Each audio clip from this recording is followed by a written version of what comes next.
आज हर्ष न्यूज़ की टीम पहुंच चुकी है शहर के ऐतिहासिक धरोहर विरासत कहे जाने वाले बाग तालाब में। बाग तालाब का एरिया वार्ड नंबर 10 मधुबन पारा में आता है।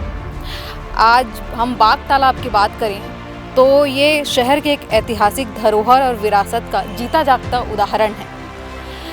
बाग तालाब का नाम बाग तालाब इसलिए पड़ा क्योंकि उस दौर में, रियासतकालीन दौर में, पीछे पहाड़ों से यहाँ पे जानवर आते थे, यहाँ पानी पीने के लिए आते थे। साथ ही यहाँ पे राजाओं को के बाग रखने का जगह होता था, तो बाग यहाँ आकर पानी भी पीते थे। उस कारण इसका नाम बाग तालाब पड़ गया है।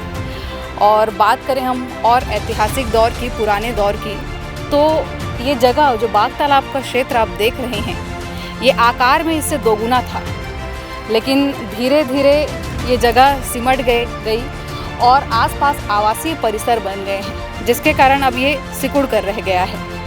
और इसके इतिहास के बारे में हम और बात करें तो यहाँ राज परिवार की महिलाएं भोजली सरोने आती थी, विसर्जन करने आती थी, नहाने आती थी। तो इस तरह से ये शहर का ऐतिहासिक धरोहर हुआ करता था। आज इसे सहेजने की, इसको संवारने की ज़रूरत है। अगर इस दिशा में यहाँ कदम उठाया जाए तो आज ये रायगढ़ के लिए बहुत बड़ी उपलब्धि हो जाएगी। जब यहाँ विशाल जल राशि यहाँ एकत्रित होती थी, जब पहले पहाड़ों के पीछे से, तो लहरें अटखेलियाँ करती थी। एक मनोरम दृश्य बनता था जिसे लोग देखने के लिए भी आते थे।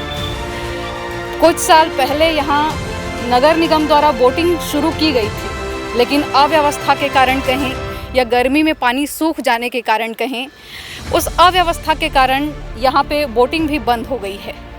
तो और आज ये बाग तालाब अपनी अव्यवस्था के दौर से गुजर रहा है। पहले तो ये तालाब बहुत बड़ा हुआ करता था और हम लोग पहले कई बार इसमें जब हम लोग ये कॉलेज पढ़ने आते थे तो उस समय यहाँ पे बोटिंग भी होती थी, लेकिन जो पिछली सरकारें हैं और फिर इसके ऊपर में कुछ ध्यान नहीं दिया गया है। और हम लोग को आशा है कि अभी जो नई सरकार बन रही है, कोई भी सरकार बने, तो इस बाग तालाब का उन्नयन और यहाँ जो बोटिंग और जो यहाँ का जो स्वरूप है वो बहुत अच्छा होना चाहिए, क्योंकि ये एक तो रायगढ़ की शान है।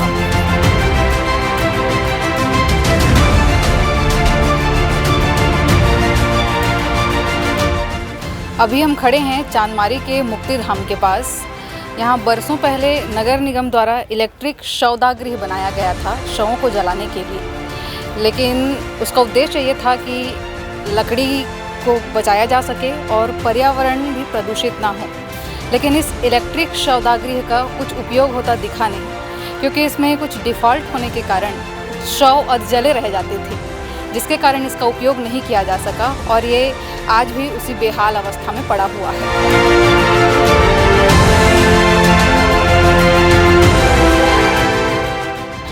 अभी हम खड़े हैं खर्रा घाट पुल के पास। एक दौर था जब केलो नदी उफान पर रहती थी, केलो में जो पानी भरा रहता था, तब यहाँ से पानी का बहाव तेज होता था और पानी तेज बहाव के साथ संगीत उत्पन्न करते हुए यहाँ से गुजरती थी। लेकिन आज स्थितियाँ बिल्कुल उलट हो गई हैं। अब रायगढ़ में बदलते दौर के साथ जब तीज त्यौहार का चलन बदल गया, तो इसका उपयोग भोजपुरी समाज के लोग छठ पूजा में करने लगे। यहाँ आप देख सकते हैं कि छठ के लिए वेदियाँ भी बनी हुई हैं, जहाँ भोजपुरी समाज के लोग आकर, इस क्षेत्र के लोग, मध्य शहर के लोग आकर छठ पूजा करते हैं। 4 दिवसीय छठ पूजा जो नहाए खाए के साथ शुरू होता है, नहाए खाए, खरना, फिर डूबते सूर्य को अर्घ, उसके बाद उगते सूर्य को अर्घ देकर जब छठ का समापन किया जाता है, तो यहाँ पे भीड़ होता है और वो नज़ारा देखने लायक होता है। हालांकि तब नगर निगम द्वारा यहाँ पे छठ के पहले हफ्ता 10 दिन पहले यहाँ पे व्यवस्थाएं की जाती हैं, समतलीकरण करके थोड़ा सा किया जाता है, लेकिन उसके बाद यहाँ जस की तस व्यवस्था आप देख पा रहे हैं। ये घाट अपने अव्यवस्था के दौर से गुजर रहा है, बदहाल पड़ा हुआ है।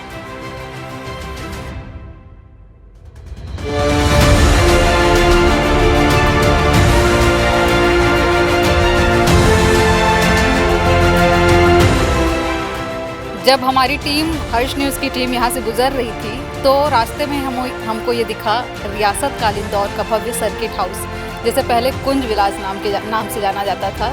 तो इसकी जानकारी आपको देना हमने ज़रूरी समझा। इसके बारे में हम बात करें तो ये लगभग 80 साल पहले राजा चक्रधर सिंह द्वारा इसका निर्माण कराया गया था और इसे तब कुंज विलास का नाम दिया गया था। उसके बाद इसका नाम चांदमारी गेस्ट हाउस पड़ा। उस दौर से लेकर आज तक आप ये भव्य इमारत देख रहे हैं, आलीशान इमारतें बनाई गई हैं यहाँ पे। इसका रख रखाव सही तरीके से हुआ है। पहले जब यहाँ वीआईपी मूवमेंट होता था और आज भी जो वीआईपी मूवमेंट होते हैं, चाहे वो राजकीय मेहमान हों कि शासकीय मेहमान हों या सांस्कृतिक विधा से जुड़े मेहमान हों, तब भी वो यहाँ आकर रुकते थे और आज भी ये उसी के लिए जाना जाता है। जो आप देख रहे हैं पूरे परिसर को किस तरह से यहाँ पे व्यवस्थित रखा गया है, ये है सर्किट हाउस।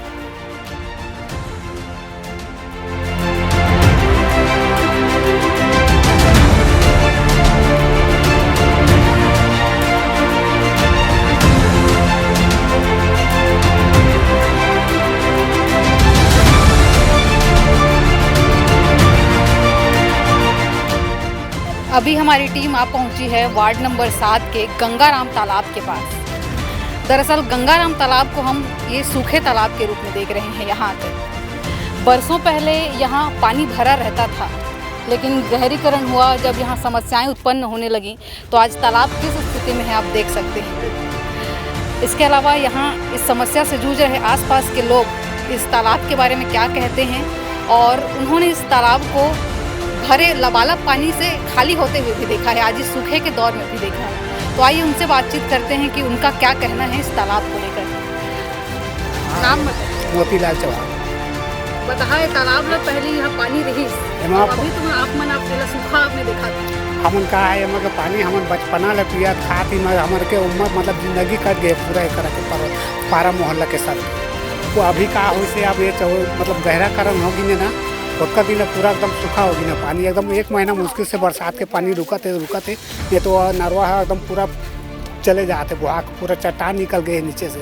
ये तो पहले काँप रही तो हम पूरा साल भर के पानी रुक जाते से वहाँ, कोई दिक्कत नहीं रही से वहाँ पानी की। पूरा 12 महीना हमारा पानी चल जाए, मगर पानी स्थायी कारण हमन नहाना धोना खाना पीना सब पानी में के हमन के चल जाते से।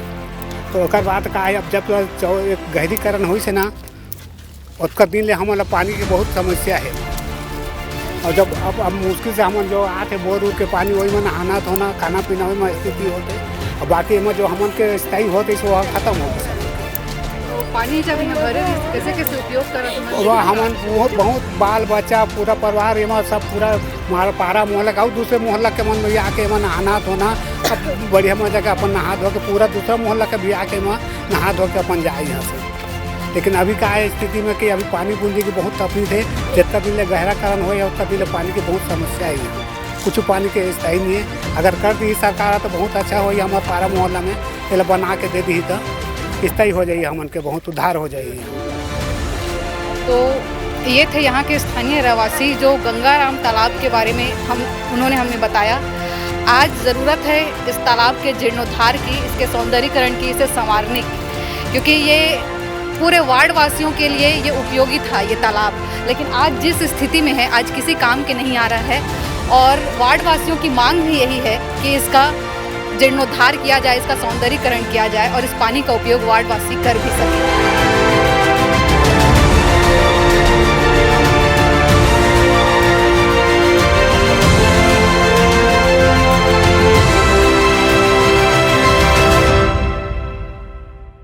अभी हम खड़े हैं इंदिरा नगर गंगाराम तालाब मोहल्ले में और यहाँ की बरसों पुरानी मांग में से एक मांग ये भी रही है कि यहाँ शमशान घाट का निर्माण कर दिया जाए, इसके रख रखाव को लेकर व्यवस्थित कर दिया जाए। आप देख पा रहे हैं कि ये शमशान घाट में पहले ये बाउंड्री वॉल था, लेकिन किन्हीं तत्वों द्वारा इसे ढहा दिया गया है और आज ये शमशान घाट किस रूप में है आप खुद हमारे वीडियो में देख भी पा रहे हैं। तो लंबे समय से क्षेत्रवासियों द्वारा मांग भी की जा रही थी कि इसका सुधार किया जाए, निर्माण कर दिया जाए, लेकिन ये समस्या अभी भी जस की तस बनी हुई है। आइए इस शमशान घाट को लेकर इसके बारे में विस्तार से हम मोहल्ले के लोगों से और बातचीत करते हैं। नाम बताइए। अनूप शर्मा। बताएंगे, आप यहाँ रहते हैं, यहाँ से जुड़े हैं, यहाँ के बारे में काफ़ी जानकारी है आपको। जी बताएंगे कि पहले ये किस स्वरूप में था और कैसे रहा है और अब क्या हो गया है। जी, पहले तो ये बहुत अच्छा था। हमारे मोहल्ले के किसी के घर में भी मृत्यु होती थी तो उसको यहीं दफनाया जाता था, जलाया जाता था, जो भी ये अंतिम क्रिया यहीं किया जाता था। लेकिन आज स्थिति ऐसा है कि यहाँ पर पैर रखने का जगह नहीं है, जैसे कि आप लोग देख सकते हैं। अभी स्थिति ऐसा है, इसको कुछ समय पहले नगर पालिका के द्वारा बाउंड्री वॉल कराया जा रहा था, सौंदर्यीकरण कराने का कोशिश किया गया था, लेकिन पता नहीं किन्हीं कारणों से वो रुक गया। नहीं पता हमको किस कारण से रुका है। और लेकिन अब ऐसा स्थिति है कि अब यहाँ आते ही नहीं बनता है। अब मजबूरन हमको लेके जाना पड़ता है सर्किट हाउस के पास। तकलीफ़ होती है, लेकिन तकलीफ़ बर्दाश्त करना पड़ रहा है। और यहाँ आने का रास्ता आप देख सकते हैं, बहुत ही दयनीय स्थिति है। कैसे लेके आए किसी को, बहुत मुश्किल है। आपने इसके लिए मांग की थी? जी मांग किए थे हम अपने जनप्रतिनिधि के द्वारा, मांग बहुत किए हैं, लेकिन मांग हमारा कहाँ अटक जा रहा है हमको भी नहीं पता है। तो तकलीफ़ है, कुल मिला के हम सभी को तकलीफ़ है, हमारे मोहल्ले वासियों को बहुत तकलीफ़ है। तो ये थे मोहल्ले के लोग जो यहाँ पे, हम गंगाराम तालाब की बात करें या श्मशान की बात करें, ये समस्या से लगातार जूझ रहे हैं। ये आवेदन कर रहे हैं, मांग भी कर रहे हैं सुधार के लिए, लेकिन इनकी समस्या को सुनने वाला कोई नहीं है। अब आने वाले दिनों में निगम का चुनाव होना है, तो इनकी तो जाहिर सी बात है कि इनकी मांग रहेगी ही कि इनके मोहल्ले में भी दूसरे मोहल्लों की तरह, दूसरे वार्डों की तरह समस्याएं दुरुस्त हों। तो इनकी समस्याओं की ओर भी नगर निगम को रुख करना ज़रूरी है, क्योंकि आने वाले समय में चुनाव है और यही वो जनता है जो उनका भविष्य तय करेगी। बहरहाल कैमरा पर्सन राकेश दास के साथ मैं नेहा पटेल, हर्ष न्यूज़ रायगढ़।